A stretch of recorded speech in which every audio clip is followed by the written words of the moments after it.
Hello everyone, आज की इस वीडियो में हम करने वाले हैं इशू ऑफ डिबेंचर्स जो चैप्टर है उसका थर्ड प्रैक्टिकल क्वेश्चन। ओके, ये एट डिस्काउंट से रिलेटेड है, मतलब ये जो क्वेश्चन है इसमें डिस्काउंट दिया गया होगा जो हमने डिबेंचर्स इशू किए हैं उन पे। ओके, सो फर्स्ट इसकी जो स्टेटमेंट है वो हम रीड कर लेती हैं। इसमें क्या दे रखा है, आर लिमिटेड इशू करती है 8,000 13% debentures of 100 each at a discount of 5% payable as follows. जो एक आर लिमिटेड कंपनी है वो 8,000 के डिबेंचर्स हैं उनको इशू कर रही है 5% डिस्काउंट पे। ओके, जो उनका प्राइस है वो 100 रुपीज़ ईच है, और जो एप्लीकेशन पे वो 25 रुपीज़ मंगवा रही है, अलॉटमेंट पे 25, एंड जो रेस्ट जो बैलेंस रह गया हमारा वो फर्स्ट एंड फाइनल कॉल पे है। ओके, इसमें नेक्स्ट क्या दे रखा है, पब्लिक अप्लाइड फॉर 6,000 डिबेंचर्स। जो हमने इशू किए हैं डिबेंचर्स वो 8,000 के किए हैं, बट जो ओनली मतलब जो पब्लिक ने एक्सेप्ट किए हैं वो 6,000 के हैं। All the monies were duly received, expenses of issue of debentures amounted to 20,000। जो भी हमारी मतलब मनी है वो सारी रिसीव हो चुकी हैं हमें, और जो एक्सपेंसेस हैं इशू ऑफ डिबेंचर्स पे वो 20,000 के हैं। डायरेक्टर्स डिसाइड करते हैं to write off 1/5 of expenses on issue of account and discount on debentures account from statement and profit and loss each year.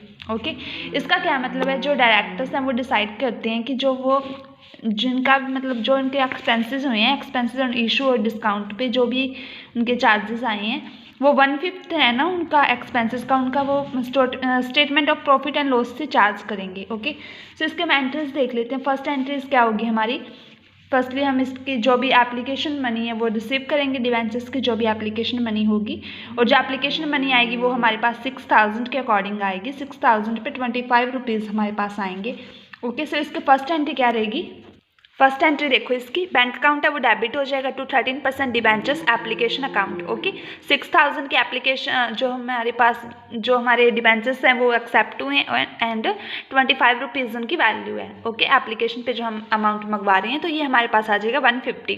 Okay, 1,50,000 ये हमारे पास जो एप्लीकेशन मनी है वो रिसीव हो जाएगी। उसके बाद जो हमारी एप्लीकेशन मनी आई है उसको हम ट्रांसफ़र कर देंगे डिबेंचर्स अकाउंट में। उसकी एंट्री क्या रहेगी, इसमें 13% रेट दी गई है, वो आप पहले मतलब जो 13% रेट है उसको साथ के साथ लिख लेना है, इसमें एंट्रीज में लिखना है उनको। जैसे यहाँ पे हम एंट्री कर रहे हैं 13% debentures application account debit to 13% debentures account. Okay, ये भी 150 का आ गया, 150 आ गया। उसके बाद हमें क्या करना है, अलॉटमेंट ड्यू करनी है। अलॉटमेंट हमारी 25 रुपीज़ की है, एंड यहाँ पे दे रखा है डिस्काउंट भी। जब हम हमारे पास जो भी हम प्रीमियम रिसीव करते हैं, ओके, वो अगर कुछ ना दिया हो, ठीक है, तो वो हम किस पे मान के चलते हैं, अलॉटमेंट पे मान के चलते हैं कि जो ये प्रीमियम है वो हमें अलॉटमेंट पे रिसीव होगा। और यहाँ पे भी हमें डिस्काउंट से रिलेटेड कुछ नहीं दिया है, ये कब देना है डिस्काउंट, इसको भी हम अलॉटमेंट के साथ ही ट्रीट करके चलेंगे। ओके, मीन्स अगर जो भी हमारा डिस्काउंट होता है, प्रीमियम होता है, उनके बारे में कुछ नहीं दिया गया होता तो उसको हम अलॉटमेंट के साथ कंसिडर करके चलते हैं।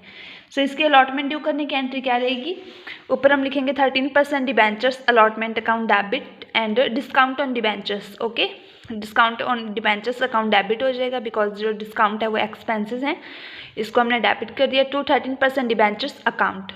और इसमें जो हम अलॉटमेंट मनी मंगवा रहे हैं जो ड्यू करनी है वो 25 रुपीज़ के अकॉर्डिंग करनी है।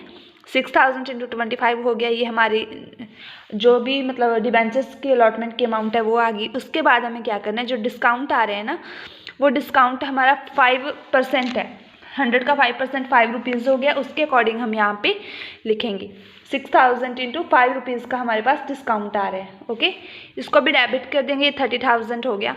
उसके बाद जो इसका टोटल अमाउंट आएगा वो हम जो हमारा डिबेंचर्स अकाउंट है उसमें ट्रांसफ़र करेंगे टू 13% डिबेंचर्स अकाउंट 180। ओके, उसके बाद जो भी हमारी डिबेंचर्स के अलॉटमेंट की अमाउंट होगी उसको हम रिसीव करेंगे। ओके, उसके लिए एंट्री क्या करेंगे, bank account debit to 13% debenture allotment account. यहाँ पे अभी हम इसको 150 से ही लिखेंगे अमाउंट, बिकॉज जो ये है वो डिस्काउंट है हमारा। ठीक है, ये बैंक में हमारे पास अमाउंट नहीं आई है, तो जो जितनी अमाउंट आई है 150 आई है, उसी के अकॉर्डिंग हम इसको यहाँ पे लिख के चलेंगे। उसके बाद हमें नेक्स्ट क्या करना है, इसमें फर्स्ट एंड फाइनल कॉल को ड्यू करना है। फर्स्ट एंड फाइनल ड्यू करने की एंट्री क्या रहेगी, 13% debentures first and final call account debit to 13% debentures account. इसमें क्या करना है, जो ये हमारी फर्स्ट एंड फाइनल कॉल थी उसको हमें रिमेनिंग जो बैलेंस रह गया था उसके अकॉर्डिंग ड्यू करना है। ओके, यहाँ पे देखो टोटल 100 रुपीज़ हैं, उसमें से 5% का डिस्काउंट दे रहे हैं, तो इसका मतलब जो टोटल हमारे पास जो वैल्यू रहेगी पर शेयर की वो तो 95 ही रहेगी ना, 95 हमारे पास रहेगी।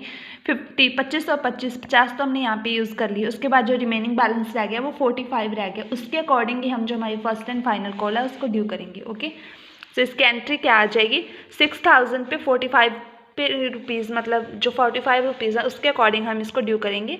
या हमारे पास आ गया 2,70,000। ओके, नेक्स्ट इसकी जो हम अमाउंट रिसीव करेंगे उसकी एंट्री करेंगे।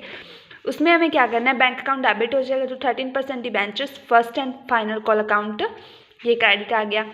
फुल अमाउंट हमें रिसीव हो रही है, तो यहाँ पे 2,70,000 आ जाएगा। यहाँ पे आगे उन्होंने क्या बोला है कि जो भी एक्सपेंसेस हुए हैं, टोटल एक्सपेंसेस 20,000 तो ये हो गए जो इशू, मतलब ये हुए हैं एक्सपेंसेस ऑन इशू, तो ये आ गए।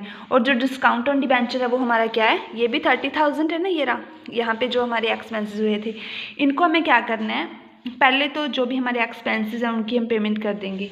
इसके अंदर क्या रहेगी, expenses on issue account debit आ जाएगा टू बैंक अकाउंट 20,000।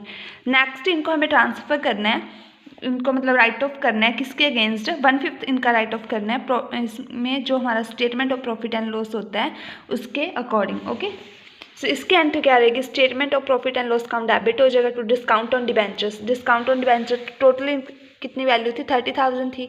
30,000 का 1/5 करेंगे तो 6,000 आ जाएगा, वो हमने लिख दिया। उसके बाद में जो हमारे एक्सपेंसेस ऑन इशू थे वो 20,000 के अकॉर्डिंग थे। 20,000 का 1/5 करेंगे तो 4,000 आ जाएगा। इसी के अकॉर्डिंग इनको राइट ऑफ कर लेना है। ओके, ये था हमारा थर्ड प्रैक्टिकल क्वेश्चन। यहाँ पे कैश एट बैंक का बैलेंस दिया हो गया है, वो आप मतलब जो भी हमारे पास बैंक की एंट्रीज आई है आप उनको टोटल करके देख लेना, उसके अकॉर्डिंग ये आपके पास बैलेंस आ जाएगा। ओके, ये था हमारा थर्ड प्रैक्टिकल क्वेश्चन। वीडियो अच्छी लगी तो वीडियो को लाइक कर देना, चैनल को सब्सक्राइब कर देना। Okay, thank you.